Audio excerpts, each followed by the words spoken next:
Hello guys, नमस्कार। कैसे आप सभी? उम्मीद करता हूँ आप सभी अच्छे होंगे। तो साथियों, इसके पहले हमने समकालीन विश्व में सुरक्षा, समकालीन विश्व राजनीति के विस्तार से चर्चा किया हूँ। वीडियो पड़ा है, आप जाके देख लेंगे। ये अध्याय 5 है। चलिए इसके हम क्वेश्चन आंसर करते हैं। एग्जाम में कैसे प्रश्न आते हैं, तो आपको प्रश्न समझना आवश्यक है और उसी हिसाब से आप जो है वहाँ आंसर लिखेंगे। तो कैसे है देखिए, चैप्टर 5 समकालीन विश्व में सुरक्षा, क्लास 12 समकालीन विश्व राजनीति।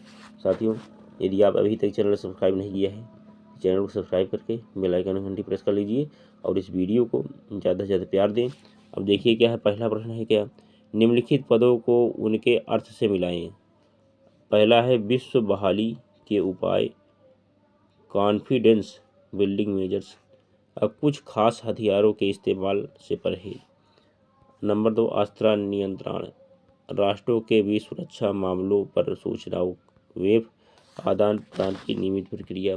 नंबर 3 गठबंधन और गम क्या है, सैन्य मामले की स्थिति से निपटने अथवा उसके अपराध के लिए कुछ राष्ट्रों को आपस में मेल कराना, यानी मेल करना। नेक्स्ट देखिए, पूरा है यहाँ पर मेल करना। निरस्त्रीकरण, हथियारों के निर्माण अथवा उनको हासिल करने पर अंकुश। अब इसका आंसर क्या हो जाएगा? चलिए देखिए, इसका आंसर ए है, इसका उत्तर है, आंसर ए है। तो देखो नंबर क्या है, विश्व बहाली के उपाय, कॉन्फिडेंस बिल्डिंग मेजर्स, यानी CBMS। इसका सीधा एक खा सही है, खा सही है। चल पहले इसे ए मिल गया। अब राष्ट्रों के बीच सुरक्षा मामलों पर सूचनाओं वेब आदान प्रदान की नियमित प्रक्रिया।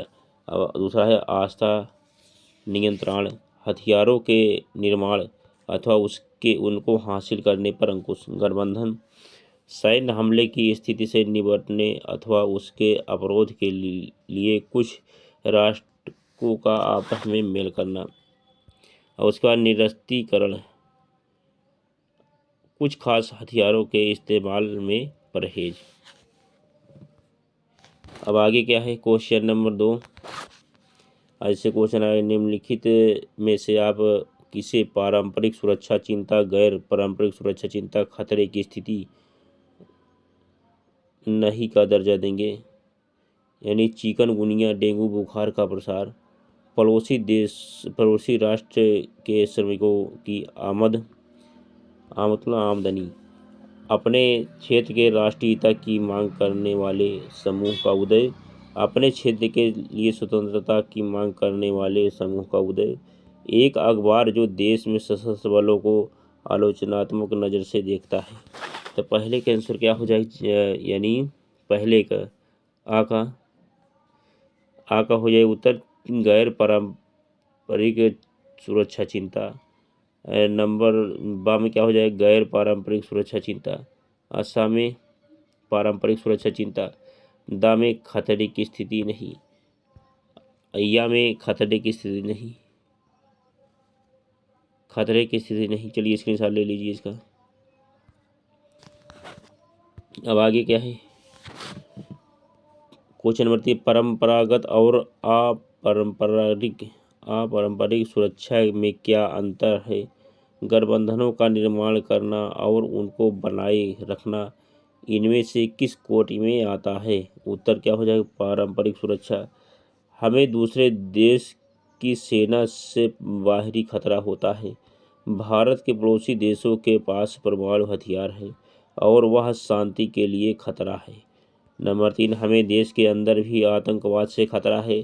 जब दूसरे देश से लोग शरणार्थी बनकर आते हैं तो देश में लोगों की जनसंख्या में वृद्धि हो जाती है।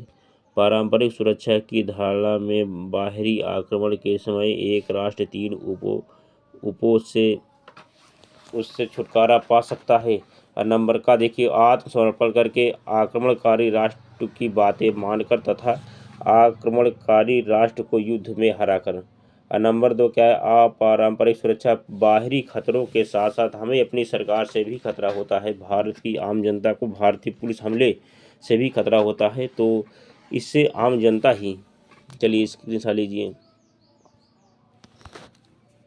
आम जनता ही परेशानी होती है, आम जनता ही परेशान होती है।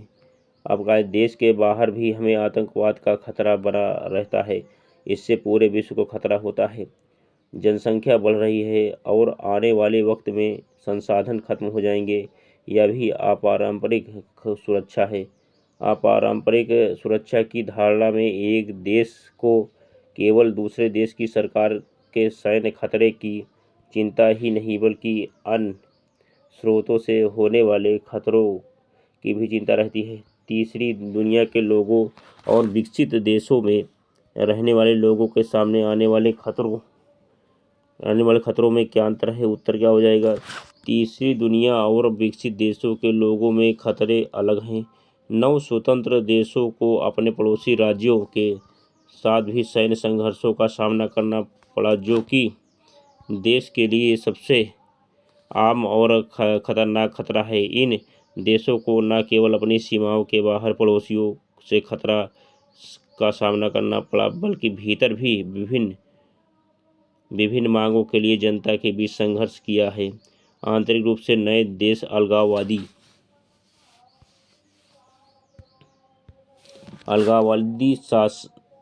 संसाधन खत्म हो जाएंगे।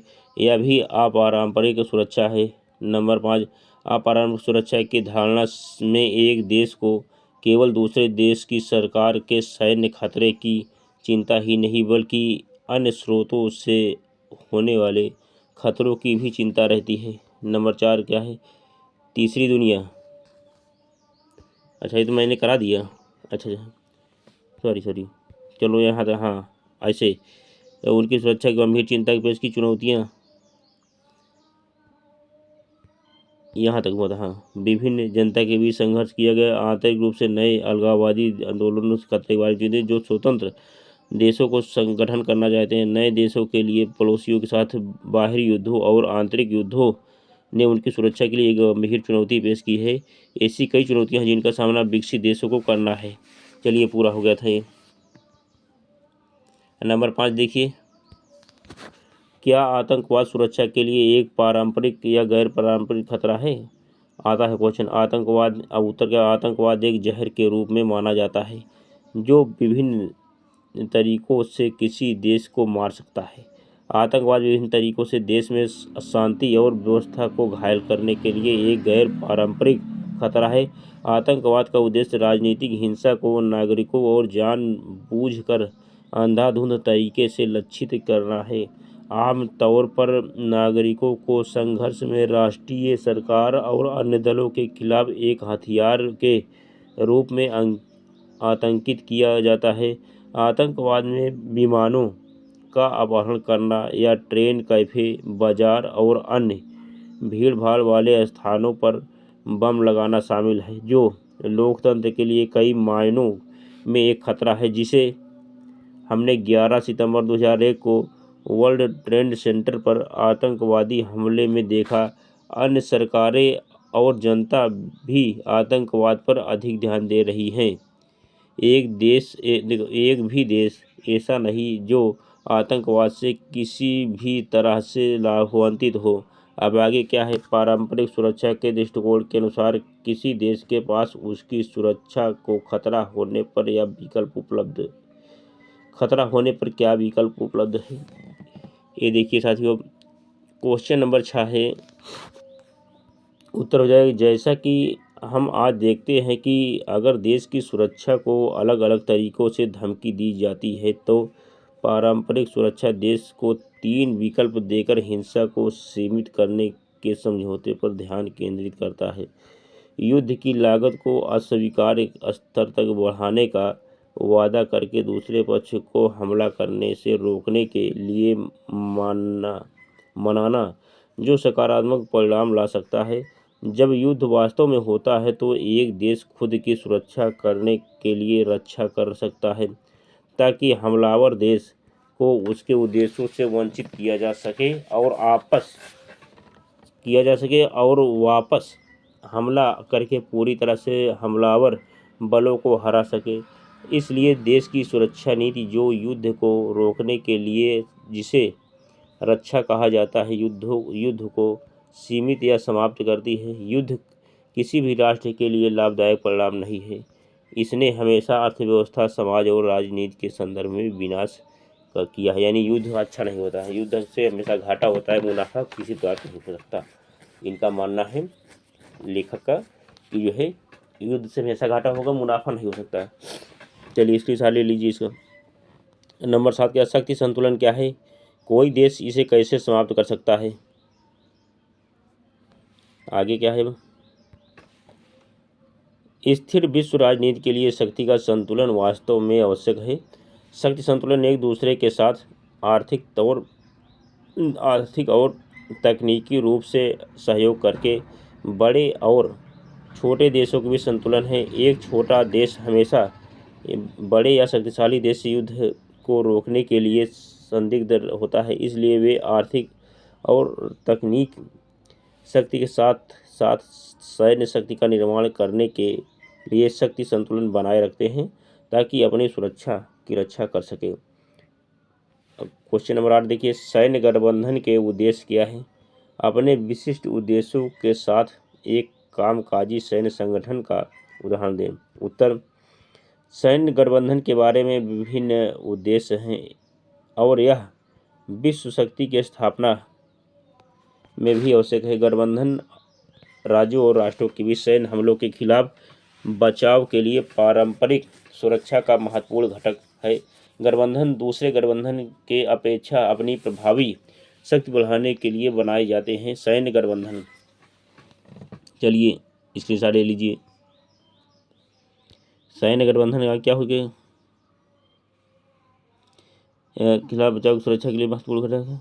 आगे प्रभावी, हाँ, सैन्य गठबंधन राष्ट्रीय हितों पर आधारित होते हैं और जब राष्ट्रीय हित बदलते हैं तो ये भी बदल सकते हैं। जैसा कि हम देखते हैं कि अमेरिका ने 1980 के दशक में सोवियत संघ के खिलाफ अफगानिस्तान में इस्लामी आतंकवादियों का समर्थन किया था, लेकिन बाद में उन पर हमला किया जो ओसामा बिन लादेन के नेतृत्व में इस्लामिक आतंकवादियों के लिए एक समूह अलकायदा ने 11 सितंबर 2001 को अमेरिका के खिलाफ आतंकवादी हमले शुरू किए। आगे क्या हो? क्वेश्चन नंबर 9, तेजी से पर्यावरण में गिरावट सुरक्षा के लिए एक गंभीर खतरा पैदा कर रही है। क्या आप कथन से सहमत हैं? अपनी दलीलें दें।